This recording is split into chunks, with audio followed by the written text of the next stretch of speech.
আমার ভীষণ শখ ছিল বাড়ি, খুব সুন্দর হয়েছে। তোর বিশুদারও খুব শখ ছিল বাড়ি। আমরা যেমন অন্য জায়গায়, তোর বিশুদার হচ্ছে বাড়ি আর খাওয়া, আর কোনো শখ নেই।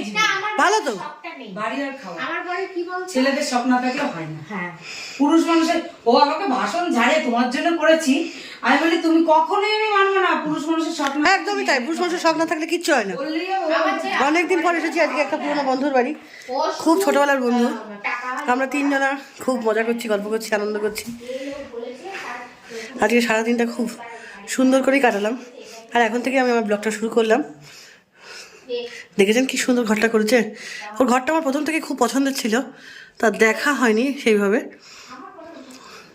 আজকে এসছি তাই জন্যে একটু দেখে গেলাম।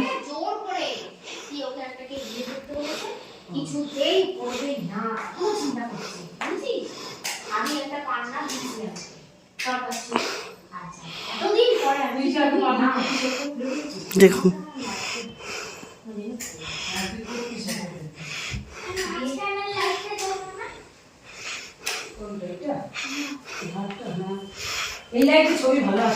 খুব সুন্দর হয়েছে ঘরটা সাজানো, দারুণ দারুণ। তোর বিশুদার খুব শখ আর আমার তো খুবই শখ ছিল। আমি দুটো জিনিস ভালোবাসি, রান্না করতে। তুই আগেও তো করতিস আমার ওই বাড়িতে, তোদের ওপরটা কি সুন্দর করে গুছিয়ে রেখেছিস। আমার চিরদিনই বাড়ির প্রতি একটু শখ ছিল, তাই যাই হোক দিয়ে তারপরে লকডাউনে করেছিস না? লকডাউনের আগে থেকে অনেকদিন সময় লেগেছে, ও দিয়ে করেছে, আস্তে আস্তে ধীরে ধীরে করেছে। সে হোক, কারণ হচ্ছে দেখ, কিছু তো ছিল না, এত অব্দি ডুবে ছিল। তাই তো বিশুদা বলে তো, এত অব্দি ডুবে ছিল, মানে গর্তের মধ্যে এতটা ডুবে ছিল।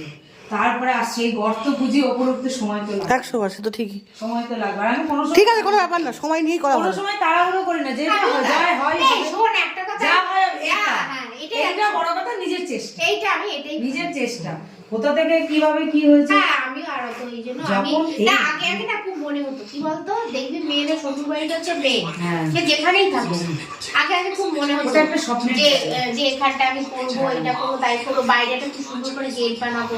হ্যাঁ, তা সেটা আমার আর হবেই না। মনটা নষ্ট হয়ে, যেহেতু তোরা থাকিস না ঠিক মতো। তাকেই বলি না, আমার এই বাড়ির মধ্যেও মনটা নষ্ট হয়ে গেছে। কেন বলতো না, তুই করলে এখানে তো করতে পারবি না, এখানে তো কোনো করে লাভ হাত নেই নেই তো। এবার ওই দেখছি আর বাড়ি না,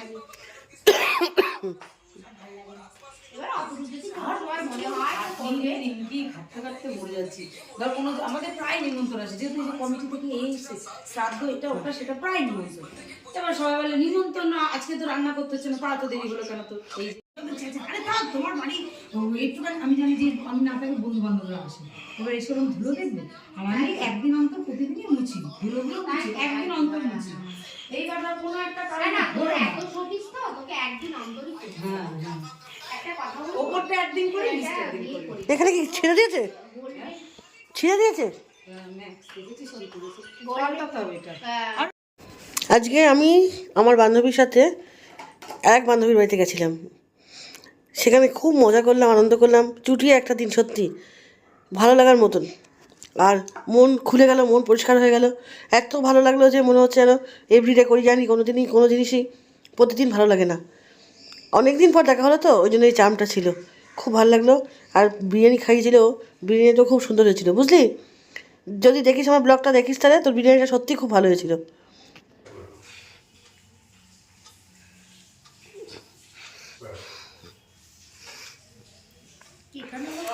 ড্রাইভার কিন্তু খুব মিল, ড্রাইভার খুব মিল।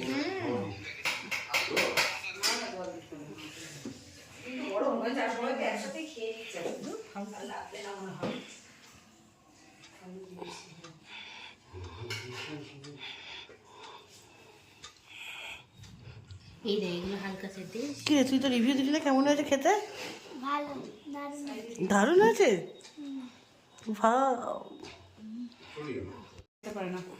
অল্প অল্প, ব্যাস ব্যাস ব্যাস। না না না না না, কেন?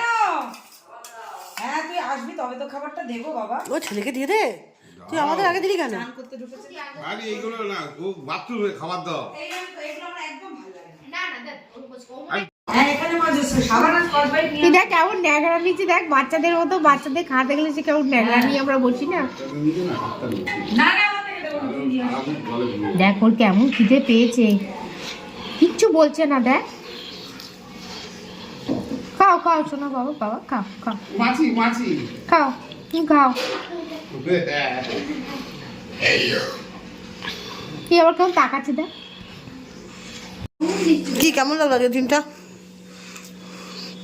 একটু উত্তর দেন। বলছিস হ্যাঁ, দুদিন করে বলুন একটু দেখি কেমন লাগলো আজকের দিনটা, কেমন স্পেন্ড করলেন? দারুণ দারুণ, সেই কলেজ লাইফ, সেই কলেজ লাইফ। সেই কলেজ লাইফ। ও কি কাণ্ড করেছি বল। ও